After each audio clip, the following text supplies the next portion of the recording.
Patrick Mignola. Bonjour. Merci beaucoup d'avoir accepté notre invitation, ministre délégué chargé des relations avec le Parlement. On est ensemble pendant 20 minutes pour une interview en partenariat avec la presse régionale représentée par Julien Lécuyer de la Voix du Nord. Bonjour Julien, c'était très long. Mais c'est très bien. Bonjour Brian, bonjour Monsieur le Ministre. On va commencer Patrick Mignola en parlant du comité interministériel sur l'immigration qui a lieu cet après-midi. Gouvernement réuni autour de François Bayrou dans un contexte de vive tension avec l'Algérie. Est-ce que François Bayrou va entrer dans un véritable bras de fer avec l'Algérie et prendre des mesures fortes? On va essayer de ne pas utiliser de grands mots parce que les escalades verbales ne sont pas toujours la meilleure façon de gravir sur l'échelle de l'efficacité. Mais ça vise Bruno Retailleau, ça? Oui, c'est une situation... Ça vient de chez vous. Hein.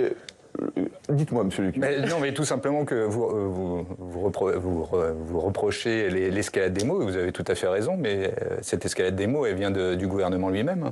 Oui, mais de toute façon, il y a une position... Il en a trop fait, Bruno Retailleau? Il y a une position du ministre de l'Intérieur qui est dans son rôle, il y a une position du ministre des Affaires étrangères qui est dans son rôle, je vais y revenir dans un instant.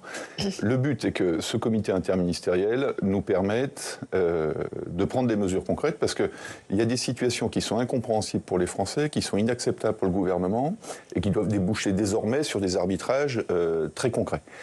La première chose que je voudrais dire sur ce sujet, d'abord, parce que je trouve qu'on n'en parle pas assez, c'est avoir une pensée sur le fait qu'il ne faut pas confondre, il faut que personne ne confonde la tension avec le gouvernement algérien et le respect qu'on doit continuer d'avoir pour les Algériens de France, pour les Franco-Algériens ou pour les Français qui ont des familles d'origine algérienne.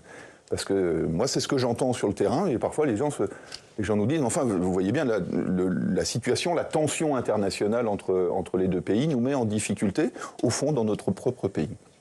La deuxième chose, c'est qu'on doit trouver toutes les voies et moyens pour que on parvienne à faire baisser la tension. On voit bien qu'il y a une sorte de calcul de la part du gouvernement algérien pour finalement se faire une popularité interne à bon compte en mettant sur le dos du gouvernement français toutes les difficultés qui sont avant tout les difficultés qui se posent au peuple algérien. Et puis la troisième chose qu'il faut avoir à l'esprit, c'est que désormais on est rentré dans un temps où l'efficacité doit compter plus que tout. Et donc comment on fait pour que quand il y a des OQTF, elles soient appliquées? Et donc est-ce qu'il faut jouer sur les visas? Est-ce qu'il faut jouer sur les dignitaires? Est-ce qu'il faut jouer sur les coopérations économiques qui peuvent être un vrai argument dans la relation franco-algérienne, et donc on va tout mettre sur la table, étant entendu que ce comité interministériel doit parler plus largement des sujets migratoires, et en particulier du pacte asile-immigration qui a été voté par l'Union. Le gouvernement a déjà commencé, puisqu'on a appris par la voix de Jean-Noël Barrot qu'il y avait des mesures de restriction de circulation et d'accès au territoire national pour certains dignitaires algériens. Ça a déjà été pris. Oui, mais alors on se pose la question de savoir à quel point ça peut jouer sur les relations avec les autorités algériennes, sachant que déjà, combien de personnes ça peut concerner, cette mesure? Je crois que pour le moment, c'est une dizaine de personnes et ça a vocation éventuellement à augmenter. Et une dizaine de personnes, ça peut faire pression sur les autorités algériennes? Plusieurs dizaines de personnes. Et c'est une mesure qui a été prise immédiatement. Il y a d'autres mesures qui seront proposées aujourd'hui. Et lesquelles sont les plus sont en première ligne? Je vous l'ai dit, vous pouvez avoir une politique sur les visas, mais ça avait été tenté par le passé 2020-2021, et avec une efficacité qui était relative. Donc ça ne sera pas proposé aujourd'hui? Il y a des sujets de coopération économique, incontestablement. Il y a des sujets diplomatiques. Avec l'Algérie, où un certain nombre de points avaient été rompus, et il faut inlassablement revenir. Enfin, on n'est pas dans un moment où on veut organiser un conflit ouvert avec l'Algérie. On souhaite simplement que le droit international... Xavier Bertrand, par exemple, ce matin, il propose la restriction des vols entre Paris et Alger. Oui, alors ça, je pense qu'il faut qu'on fasse assez attention au fait que il y a un certain nombre de nos compatriotes qui ont besoin d'aller en Algérie, et il peut y avoir des discussions avec Air Algérie pour qu'il y ait moins de facilité, ou en tout cas qu'il n'y ait pas autant de facilité qu'il y en avait, compte tenu des liens historiques entre la France et l'Algérie. Oui, donc vous aurez, je vous rassure, une batterie de mesures permettant de réagir et de trouver des solutions d'efficacité pour que les OQTF fonctionnent. Mais je pense qu'il faut qu'on se place dans une vision plus globale. Aujourd'hui, ce qui est attendu par les Françaises et les Français, c'est que quand on prononce des OQTF, on puisse enfin parvenir à les appliquer. Est-ce qu'on imaginerait l'inverse ?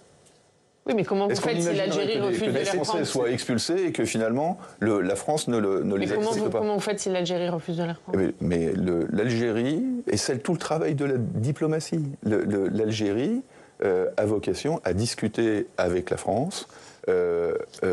J'espère que l'Algérie se rappellera aussi qu'il y a un lien direct, historique, et qui ne doit pas être un lien d'accusation, mais un lien de coopération. Nous le répéterons inlassablement, et la France a un certain nombre de moyens réglementaires, économiques, et diplomatiques. Bruno Retailleau, quand il parle d'humiliation de la France, il fait de la diplomatie ?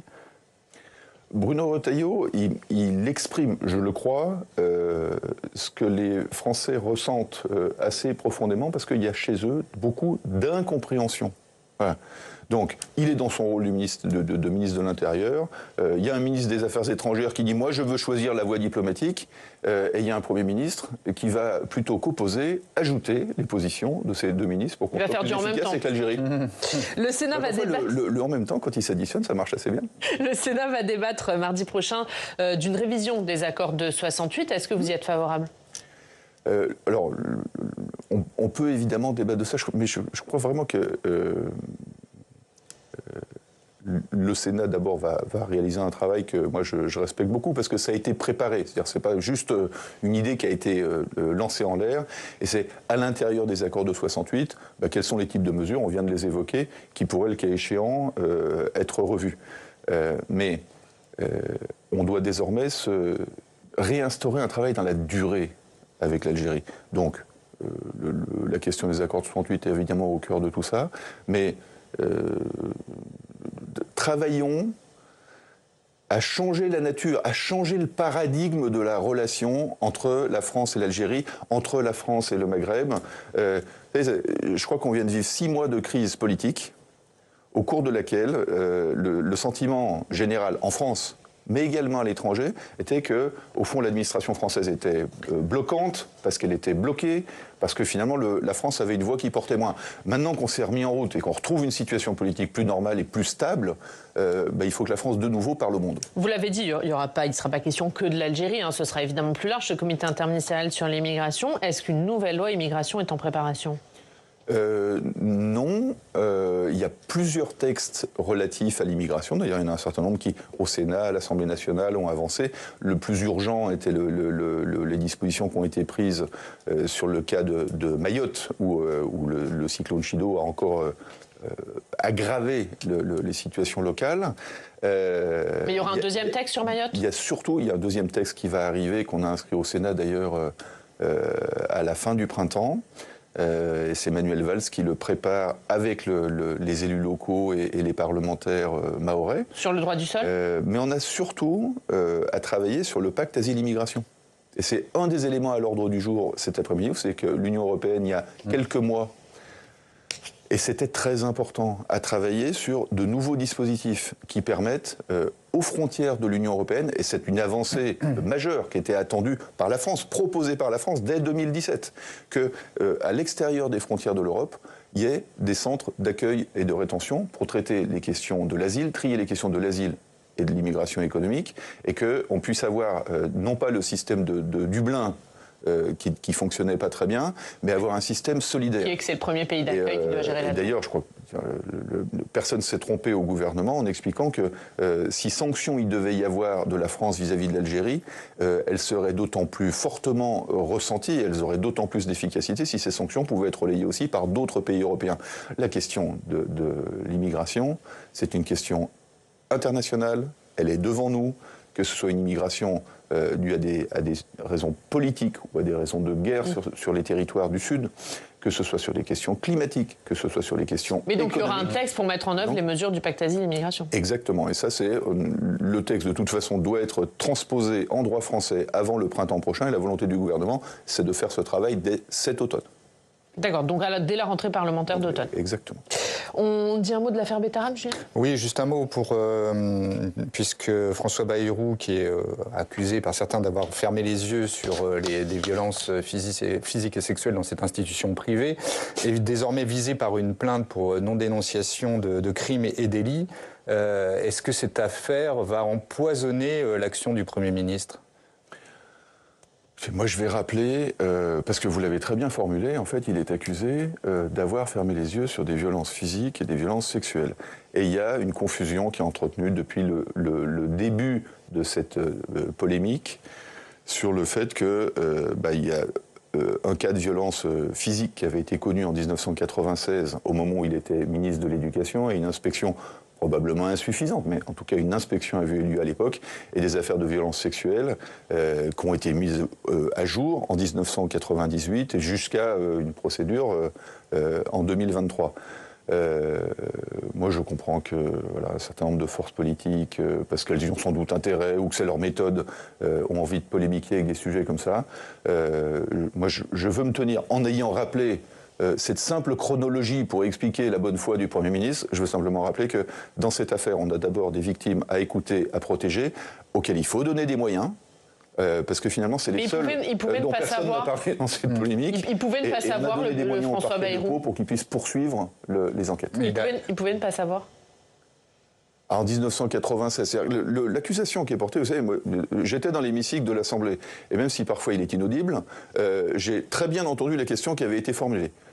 La première question, la deuxième, la troisième, la 10e question qui lui a été posée pour essayer de le faire changer de version à chaque fois, et au demeurant il ne l'a pas fait, c'était de lui dire « Vous avez couvert en pleine connaissance de cause des affaires de violences sexuelles. » Ce n'est évidemment pas le cas.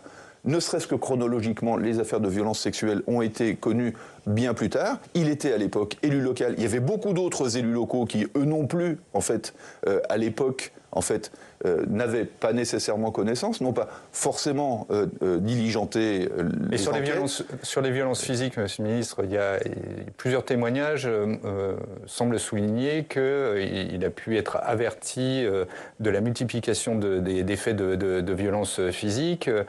Son épouse en aurait été témoin. Et lui-même a été alerté non seulement à Betaram, mais aussi au collège Henri IV de Bergerac. Ça, c'est le Média Blast qui en fait état. En fait, vous savez, 30 ans plus tard, on peut toujours trouver des gens qui tiennent des propos absolument invérifiables. En l'occurrence, le dernier propos auquel vous faites référence, c'est quelqu'un qui va dans un commissariat, 30 ans plus tard, en expliquant qu'un jour, il a vu un surveillant mettre une gifle à un élève, et que pas loin, il y avait la fille de François Bayrou, et donc que François Bayrou aurait dû savoir. Est-ce que si François Bayrou n'était pas Premier ministre, cette personne serait allée devant un commissariat parce que tout d'un coup, un vieux souvenir lui était ainsi revenu? Si on peut éviter, parce qu'une personne est devenue Premier ministre, d'essayer de salir et sa personne, et sa femme, et ses enfants, je pense que la démocratie française... C'est ce que vous craignez avec la commission d'enquête de l'Assemblée nationale qui doit ouvrir ses travaux le 5 mars, et donc François Bayrou sera certainement auditionné. Je ne crois pas. Je crois que la commission d'enquête a d'ailleurs posé une question bien plus large. Oui, bien plus large. C'est-à-dire la question... Oui, mais clairement, le député LFI Paul Vannier annonce déjà la couleur. Mais bien sûr, et Paul Vannier... va devoir demander à entendre François Bayrou sur ce sujet, et devra entendre aussi tous les ministres successifs de l'Éducation nationale qui se sont succédés jusqu'en 2023. Parce que, et pour vous, ça permettra de clarifier les responsabilités de chacun? En fait, si les affaires de violence sexuelle ont été reconnues, ont été mises au jour à partir de 1998, au moment où François Bayrou n'était plus ministre, il y avait à partir de 1998 un certain nombre de ministres de l'Éducation nationale. Et à défaut d'avoir confiance, ce qui est mon cas dans la bonne foi du député Vannier, je suis sûr qu'il y aura aussi d'autres députés dans cette commission d'enquête qui auront vocation à entendre ce qu'en pensaient Ségolène Royal, Jack Lang, Jean-Luc Mélenchon et un certain nombre d'autres. Parce que derrière tout ça, c'est quoi? On est dans une question de société où je crois qu'on a fermé trop longtemps les yeux sur la question des violences physiques, sur la question des violences sexuelles. Moi, j'ai été le président de groupe à l'Assemblée nationale qui a fait voter l'interdiction de la fessée. Vous vous rappelez l'ironie, parfois les colibets, les moqueries dont on a fait à l'époque l'objet. C'était incroyable. On était en 2019. En 2019, quand on explique que la violence physique n'est pas une bonne façon d'éduquer les enfants, tout le monde nous dit, sur tous les bancs de l'Assemblée, de l'extrême droite à l'extrême gauche, qu'on s'intéresse à des sujets qui n'intéressent pas les Français et qu'il faut laisser à l'intérieur des portes des appartements. Nous, on avait dit l'inverse. D'ailleurs, le débat avait été de bonne tenue. Et à la fin, on avait fait voter à l'unanimité l'interdiction de la fessée. On était en 2019. François Bayrou, qui est de retour au Salon de l'Agriculture, ce matin, tous les problèmes ne sont pas résolus. C'est ce qu'il a dit lundi quand il s'y est rendu. Est-ce qu'il y aura une nouvelle loi Egalim au Parlement avant l'été ? Une loi Egalim, le seuil de revente à perte, plus 10%, qui va être prolongé encore pour 3 ou 4 ans, ça c'est très attendu parce que si on veut avoir les idées bien claires sur le sujet, là on a réussi à faciliter la vie des chambres d'agriculture, avec la loi démocratie sociale agricole. On a facilité la vie des agriculteurs et de l'installation, notamment des jeunes agriculteurs, avec la loi d'orientation agricole. Et on a essayé de réconcilier agriculture et écologie, parce que les agriculteurs sont un des premiers acteurs de la transition écologique. Maintenant, il faut qu'on s'intéresse au sujet des revenus, parce qu'il y a un certain nombre de marchés qui se portent bien, d'autres qui sont plus fragiles.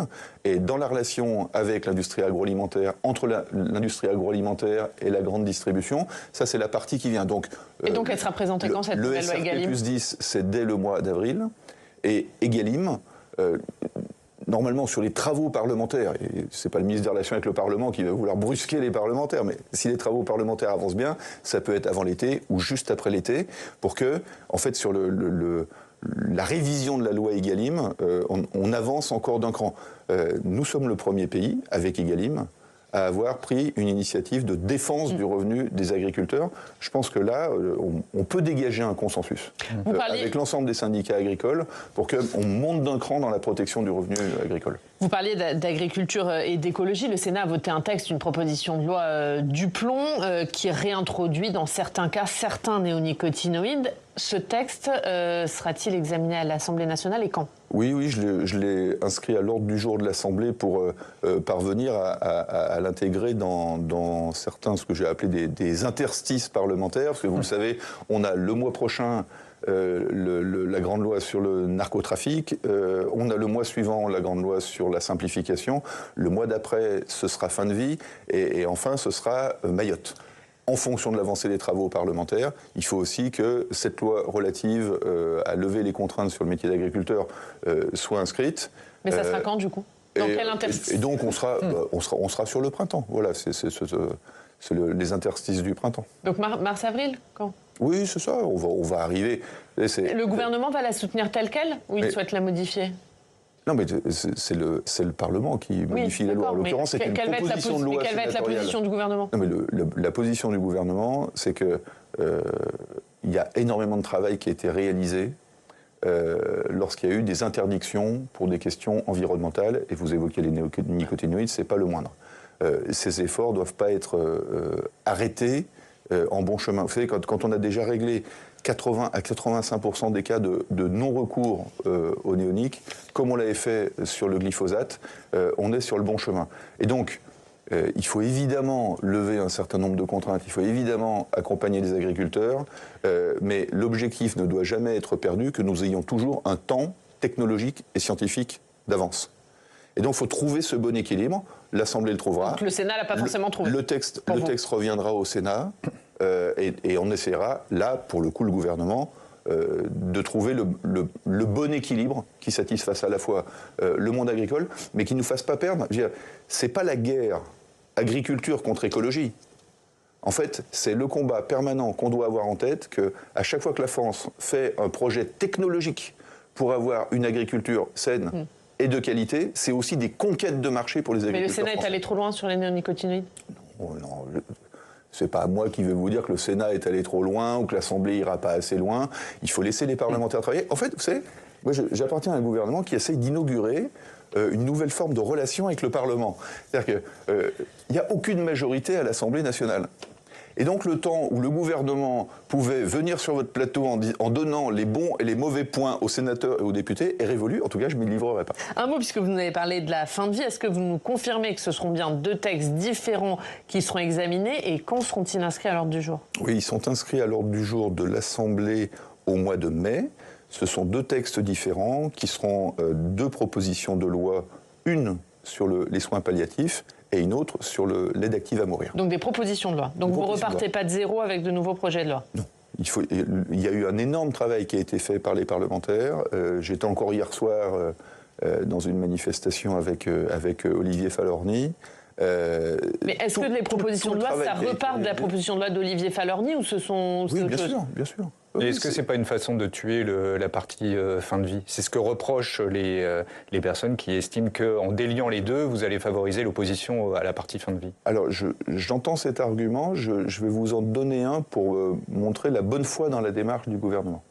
Nous considérons que les 2 sujets, des soins palliatifs et de l'aide active à mourir, sont liés, mais ne doivent pas être dépendants l'un de l'autre. On va organiser, sur proposition d'ailleurs du président du Sénat, Gérard Larcher, une discussion commune sur ces sujets. C'est très rare dans le monde parlementaire. En fait, on va avoir 2 textes qui vont faire l'objet d'une discussion commune, d'une discussion générale commune, et puis ensuite, elles feront l'objet d'un vote le même jour, l'une après l'autre. Mais ça va permettre à chacun de pouvoir s'exprimer très librement et en conscience. Mais si je dois vous donner un argument pour montrer la bonne foi dans la démarche, qui doit être une démarche respectueuse des convictions de chacun. Un pays comme la Belgique, qui est souvent montré en exemple sur ce sujet de l'aide active à mourir, un pays comme la Belgique a voté l'aide active à mourir sans voter en même temps les soins palliatifs. Et donc je crois que ça ne sert à rien de se réinventer une polémique franco-française. Il y a 2 textes, parce qu'il y a, je crois, d'un côté, une obligation médicale et même morale pour la société que les services de soins palliatifs soient soutenus, étendus à tout le territoire, et que de l'autre, chacun puisse s'exprimer sur la manière d'accompagner la fin de la vie, les dernières heures, les derniers jours de la vie dans la dignité. Juste, est-ce que vous avez des dates un peu plus précises? Le 17 mai de mémoire. Le 17 mai, d'accord. Donc ça, ce sera le début, la discussion générale. Voilà, exactement. Et il y a 2 semaines gouvernementales qui ont été réservées, de telle sorte que si d'aventure il devait y avoir un peu de flibusterie parlementaire, le texte puisse néanmoins aller au bout. Et donc un vote commun le dernier jour de l'examen du texte sur les 2 textes. Exactement. Quand on sera allé au bout de la discussion. Voilà. Julien?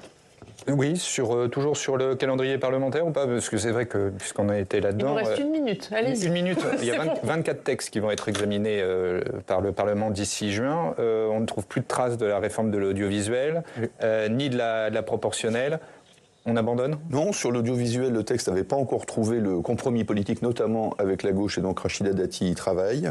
Et sur la proportionnelle, le Premier ministre a commencé à consulter l'ensemble des forces politiques pour savoir si nous pouvons, à l'automne, ce que je crois possible, proposer aux 2 assemblées une solution, parce que je crois que se dégage une majorité pour que nous allions vers un principe proportionnel sur le mode de scrutin législatif. La question sera de définir laquelle. J'avais une question aussi sur un autre mode de scrutin, c'est celui qui concerne Paris, Lyon, Marseille. Il y a un texte qui doit être examiné normalement en mars. Mais alors, certains s'interrogent sur le fait que le Parlement ait vraiment le temps, puisqu'il y a la loi de narcotrafic qui arrive juste avant, et donc ça ne va pas laisser beaucoup de temps. Et puis, autre interrogation, et pas des moindres, c'est que la présidente de l'Assemblée nationale, Yael Braun-Pivet, sont assez réticente vis-à-vis de cet examen qui intervient à moins d'1 an des municipales. Non, la présidente de l'Assemblée, elle est dans son rôle parce que tous les textes de ce type ont toujours été soumis au Conseil d'État. En l'occurrence, le Conseil d'État aurait le temps de se prononcer avant que l'Assemblée nationale n'examine le texte. La réalité, c'est que pour ceux qui cherchent à polémiquer sur ce texte PLM qui serait arrivé trop vite sans qu'on le maîtrise tout à fait, je rappelle juste que c'est un sujet que tout le monde connaît dans la vie politique française. Le fait que le mode de scrutin de Paris, Lyon et Marseille soit différent du reste et que les habitants de Paris, de Lyon et de Marseille ne choisissent pas leur maire comme tous les autres Français, c'est un sujet que tout le monde a à peu près expertisé depuis 20 ans. C'est un peu comme la proportionnelle. J'entends, mais n'empêche que ça arrive... La temporalité ne marchera pas très bien. N'empêche que, d'un point de vue strictement factuel, ça intervient finalement très peu de temps avant le scrutin et qu'on peut on peut entendre les accusations de tripatouillage. Oui, ça. On est vous savez, à chaque fois qu'on parle de mode de scrutin, on nous explique toujours que de toute façon, c'est pas le bon moment et qu'il y a d'autres priorités. Ce qui est parfaitement exact. Il y a bien d'autres priorités économiques et sociales en France. Mais il ne faut pas non plus qu'on se retrouve à chaque fois les soirs d'élection et vous participez à ces plateaux de soirs d'élection en se disant « Ah bah peut-être qu'on aurait dû changer le mode de scrutin parce qu'il y a un maire qui a été élu alors qu'il a fait moins de voix que son adversaire ». Ce qui est déjà arrivé, par exemple, à quelqu'un qui était bien connu au Sénat, qui était Jean-Claude Gaudin, ou quelqu'un qui était bien connu à l'Assemblée, qui était Philippe Séguin. Un mot juste sur une élection, alors plus loin, c'est celle de 2027. Est-ce que vous êtes favorable à un candidat commun de la droite et du centre, ou est-ce que vous dites la droite c'est la droite, le centre c'est le centre? Jamais. Alors, qu'il y ait une distinction entre la droite et le centre, je ne vais pas vous dire l'inverse. Mais jamais je répondrai à une question sur la présidentielle. Je pense que la démocratie française s'abîme à hyper personnaliser tous les sujets politiques. C'est-à-dire qu'en fait, si toutes les questions qui se posent aux Français... C'est est-ce que la droite et le centre peuvent avoir un même candidat? Bien sûr que si, parce que vous me dites, en fait, c'est tout de suite, on se pose la question de la présidentielle, donc si on se pose la question de la présidentielle, on se pose la question des personnes, on essaye de savoir s'il faut des primaires, ça pourrit la vie démocratique française de parler des élections présidentielles. Là, on vient de voter un budget pour le pays. On vient de restabiliser politiquement le pays. On a devant nous à se remettre en route en matière économique, sociale, administrative. On a enfin à faire la réforme de l'État. Et pourquoi ? Parce qu'on est menacé par une situation politique internationale qui, pour la première fois, remet du danger sur le sol européen. Remettons ce pays en mouvement. Veillons, s'il faut, dans 6 mois ou dans 1 an, augmenter nos dépenses de sécurité européennes et arrêtons de s'obséder pour l'élection présidentielle. Merci Patrick Mignola.